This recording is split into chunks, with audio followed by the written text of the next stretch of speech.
the basically anti-immigration or pro-immigration reform, or however you want to characterize it. Chris Simcox is with us. He is the founder of the Minutemen. Do I have that right, Chris? Yes.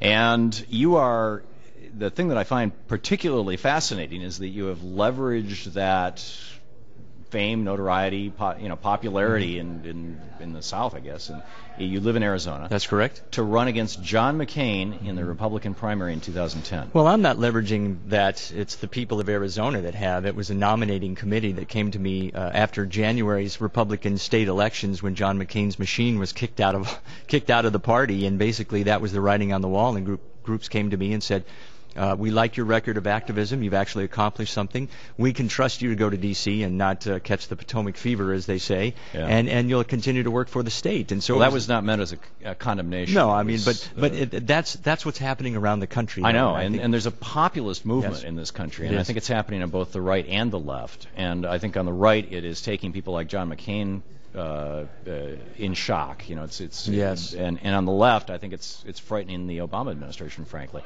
Well, it should. The people are speaking up. They're not satisfied with either of the parties and the unions that they become protecting incompetence and people who just come up here and work a process approach to government instead of an outcome-based approach. So how is the Republican Party in Arizona responding to your challenge of their presidential nominee's seat for the United States? I enjoy it very much. Frankly, their attitude We're on the air in Phoenix right now, by the way.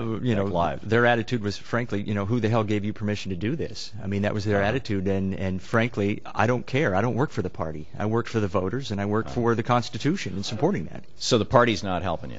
Of course not. I would never expect the party top down to help. But what's happened was, remember, those people in that who are been supporting John McCain for many years are no longer in the state party mechanism. This is the party's been taken over. Them? That could be a possibility. But no, they're fed up with his basically pretending to be a conservative. And frankly, when people say, well, if you get past him and who's the Democratic challenger, who's the top Democrat in the state, I say John McCain. So it's a win-win. The Democrats really he works more for the liberal mindset than he does for the conservatives. What has he done for the liberals? Well, right now he's an apologist for the Obama socialist march that's taking place. Socialist? And absolutely. What's well, and do you mean in the Marxist sense of the state owns the industries, absolutely. the means of production? Absolutely. That's what's happening with GM. Can you give me one example? Well, GM. When the government when the government gets involved in industry and then they control it, it's one incremental step. You would rather have seen those 3 million auto worker jobs across the Midwest just to hell with them. They wouldn't have gone. Workers. No, the private sector would have come in and saved them. Had the economy been, and they could have struggled along with filing bankruptcy. They could have struggled, because that's the same thing as a loan, bankruptcy, and it allows them to continue business, to restructure, and the private sector in the free market would have come in and helped save that. Why? And I truly believe it would have. Because GM it's an icon of American industrial strength, and we need that. And frankly, a lot of what GM does also supports our military industrial complex that we have. So it's needed. And when the government controls any form of the free market or any industry, then they can begin controlling competition. So the bottom line here is that, by your definition, so the bottom line is that you think that the government really has no role in providing for the common welfare as the Constitution specifies. Well, the Constitution says providing for the common welfare, but that's where it's incremental. The government can then incrementally encroach upon the free market until they control competition. Do you think that Medicare should be privatized? Medicare is a bad plan to begin with, but... Do you think Social Security should be privatized? Yes, possibly there could be an approach to that. Do you think we should do away with our public schools? Wait, you're throwing too many things.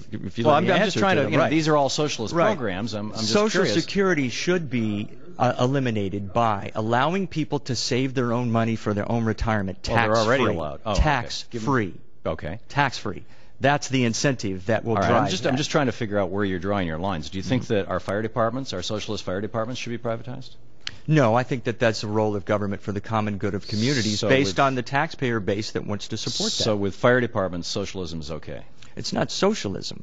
That is for it's super socialism. The government even owns the buildings and owns the equipment, and the people who work there work for the government. That's a reasonable public service provided by taxpayers' funds. So if we're going to have socialism to put out a fire in our homes, why not have socialism to put out a fire in our bodies? Fire departments aren't socialists. I mean, that, like I said, that's for the common good. It's common sense, and the taxpayers decide to do that or not, based on supporting the quality of life in their communities. Socialist. What if the taxpayers decide that we're going to put out the fire in each other's bodies? If somebody gets cancer, we're going to cure them collectively. That's socialism? You got me.